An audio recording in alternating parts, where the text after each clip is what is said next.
Well, congratulations, Pat. What does that mean to you? That's huge. I think that's the pinnacle of international cricket, winning a one-day World Cup, especially over here in India in front of a crowd like this. Phones off, please, Cole. First press conference. Get rid of that bloke. Yeah, that's huge. It's been a big year for everyone. But our cricket team's been to here in India, Ashes World Test Championship, and to top it off with this is just huge. And these are the moments that you'll remember for the rest of your life. So why is it the pinnacle? It's just every international team comes together. You only get a shot at it every 4 years. Even if you have a 10-year career, you might only get 2 chances at it. And it's just the whole cricket world stops for this World Cup, so it doesn't get any better. Yeah, much better. But you always spoken about the 2015 World Cup being like a highlight of your career. But to win a World Cup in India, this stadium with so many people, and the silence you spoke about as well, can you just take us through that journey today, from getting to the ground to now? Yeah, I mean, I always like to say I'm pretty relaxed, but I was a little bit nervous this morning. Just pacing around, waiting for it to kind of get started. Just seeing the sea of blue in the hotel, getting nearer the ground and just seeing the sea of blue making its way to the ground, all the cars parked with their selfie cameras out.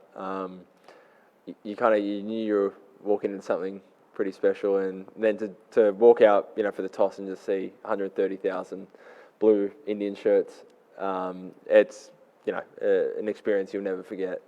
So awesome day, and the good thing was they weren't too noisy for most of it. Pat, a couple of things. Now that it's run and won, what did you really think of the pitch? And B, what was behind the decision to bowl first, given how well it worked out? The pitch played pretty well, actually. It was quite slow and basically, no bounce. But I don't think the bounce was anything different to anywhere else in the tournament. Probably didn't spin as much as I thought it was. Yesterday it looked really dry, but it was quite firm today. So, the wicket was fine, really. And then, the toss, we were kind of umming and ahhing right up until the toss, really. But I thought, half a chance of the wicket getting better tonight. And, in a World Cup game, you can make a mistake bowling and it doesn't really matter too much. But if you make a mistake batting and you're under pressure, it can be fatal. So it just felt like it was the right time to go out and have a bowl. And just given how big a year it's been for you on so many fronts, how are you feeling, just, I suppose, emotionally, given the spectrum of emotions you felt this year? Yeah, at this moment, just incredibly proud, really, of the year we've had. I've obviously had a really big year. I know my family at home is watching. Just got a message from Dad saying, he's had a lot of 4 a.m. wake up, or not going to bed till 4 a.m. So he's as pumped as anything. You sacrifice a lot to play for Australia, and everyone in the team has, and we've spent a lot of this year away. But to be, we do it for these moments. And my wife and 2-year-olds probably asleep, hopefully asleep. But they're all pumped. They do the journey with us. So everyone's got their own story, but there's a lot of proud people out there in our team.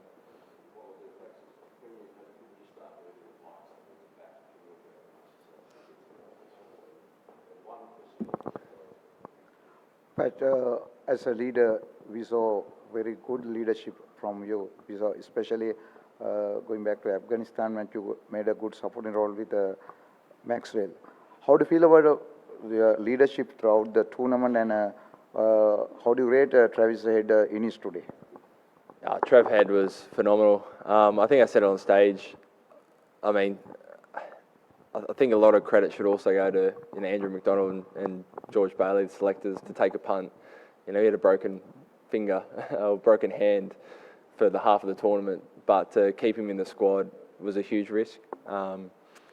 And the medical team were fantastic, obviously, to get him into a place where he could perform. So, that was a big risk. I think we could have been made to look really silly if that didn't pay off, but you got to take those risks to win a tournament. And Trav, the player, we've seen in Test cricket, he epitomised everything I want out of a cricket team. He takes the game on, he plays with a smile.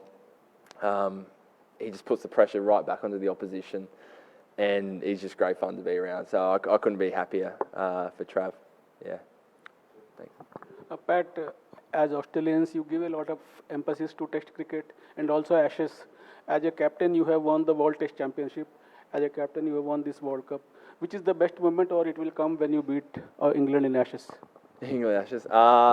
This is, no doubt, a World Test Championship was huge. Like, again, another 2-year campaign. But, yeah, an ODI World Cup, it's just the rich history, I think. And to come over to a place like India, where you know the conditions are so different to back home, it's pretty grueling. 11 games in whatever it was, 5-6 weeks. But yeah, the way the group stuck together and got through it, and yeah, holding the medal that's the pinnacle. Pat, you touched on Trav there. Can you just kind of take us inside the humming and ahhing about whether you would pick him, or did you ever think you might leave him out? And on a similar front with Marnus, you guys left him out of an 18-man squad or whatever it was a few months ago. Can you kind of take us inside that too? Yeah, I mean, probably start with the Marnus one. We wanted to be pretty brave this World Cup. We didn't want to kind of limp into the semi-finals. We wanted to be the team that could score 400. And you saw that the way we kind of shaped up with Trav, Warner, and then and having Marshy at number 3. We wanted to be really aggressive, and then a couple of our all-rounders are obviously aggressive to finish off the innings. So we would rather fail that way. But then Marnus just showed his class, and in South Africa you had to pick him. He was fantastic, and he was playing a different style to probably what he did for the first start of his ODI career, and it was paying off. And we know he's a gun, so you had to try and find room for him. And then the Trav Head one we thought his World Cup was straight over. It wasn't until I think it was about the next night afterwards where Ronnie came up to me. He's like, "Haven't slept all last night. I think we're going to keep him. We're going to take the risk. He might be right for the Netherlands, and then if we're going to make the finals and we want to win the World Cup, I think he needs to be there for the finals." So it was his idea, and again, great work by the medical team, and it means you probably don't have the second spinner in your squad, which is a risk, but obviously paid off. Just on today's game, when you got Virat out, is that about as sweet a moment as you've had on a cricket field? Yeah, I think so, yeah. We did take a second in the huddle just to acknowledge the silence that was going around the crowd. It just felt like it was one of those days where it was all made for him to score another 100 like he normally does, and that was satisfying. Pat, you'll remember you went to see Bruce Springsteen, I think, during the Ashes, right at the start of the summer, to prepare for one of the days of the Ashes. What was last night's preparation? Boss wasn't playing at Ahmedabad last night. What did we do last night? Very chilled. We had a team meeting, and then a few of the boys sat around, had dinner, and then played about half an hour of Call of Duty. That's about my limit, and then I hop off and let the real boys go and get a few wins. Pat, as a World Cup winning captain, what will be your suggestion to the men who matter about the format, about this format, the ODI format, the future of ODI format? Yeah, it's hard to say. I must say, maybe because we won, but I did fall in love with ODI again this World Cup. I think the scenario where every game really matters. It does mean a bit different to just a bilateral. So, I don't know. The World Cup's got such rich history. I'm sure it's going to be around for a long time. And there's so many wonderful games, so many wonderful stories within this last couple of months. So, don't know. I think there's definitely a place. Pete, congratulations first of all. And when Alan Border won the first World Cup for Australia and India in 1987, the Australian players were not well versed with Indian spinner friendly wickets. As of now, almost every Australian player is playing in IPL. So do you think that it helps to be very well acquainted with the nature and mood of the Indian wickets, especially the spinning friendly wickets? Does it help?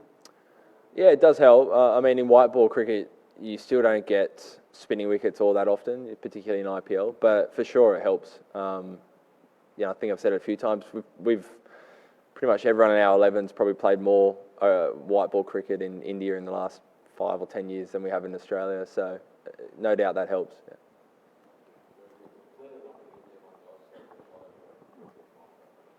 Pat, there's been a couple of years where Australia they had a really tough time and going through it, and yet you've come out, you won a World Test Championship, you now won a World Cup. Is it fair to say that Australia's back on the perch as the best side in the world? Yeah, I mean, I don't know, it's probably for others to judge that, but yeah, couldn't be prouder of the team for the last 2 years.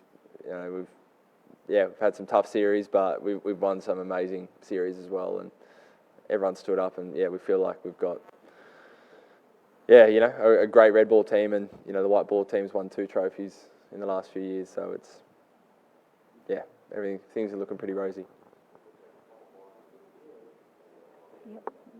Captain, I just wanted to know the making of a champion team.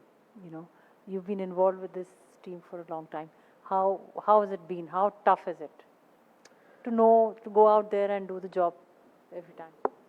Yeah, I mean, it's really tough because you're playing against the best teams in the world, and every team wants to achieve the same thing. So, it's really tough. I always keep saying about our team, we've got a lot of experience, and we've got many different characters, which is great. You want that in a team, but everyone buys in. Everyone does what the team needs. Everyone's there to look after each other, and I think that's something that's contributed to a few of our successes over the years. Yeah. Skipper, what was the thinking behind giving short spells to your bowlers, all 7 bowlers, except you who bowled 5 overs, 1 long spell? All other bowlers bowled either 1 over spell or 2 over spell. What was the thinking behind that? Yeah, it's, in say Test cricket, when you're trying to find a wicket, you might change some fielders and some bowling plans.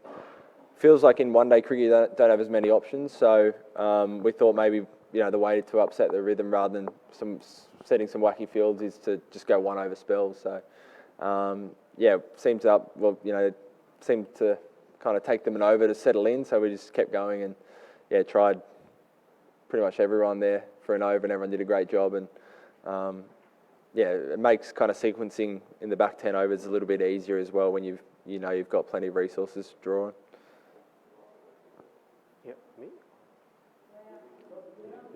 Yeah, did it help that Australia had faced more crisis situations than India? Did it help in conquering the fear of failure in the final? Hard to say. It's really hard to be standoffish in a final.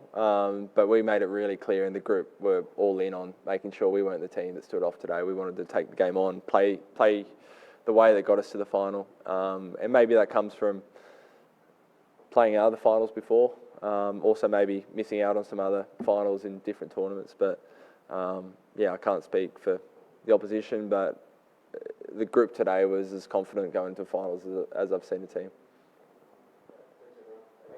Thank you. Cheers.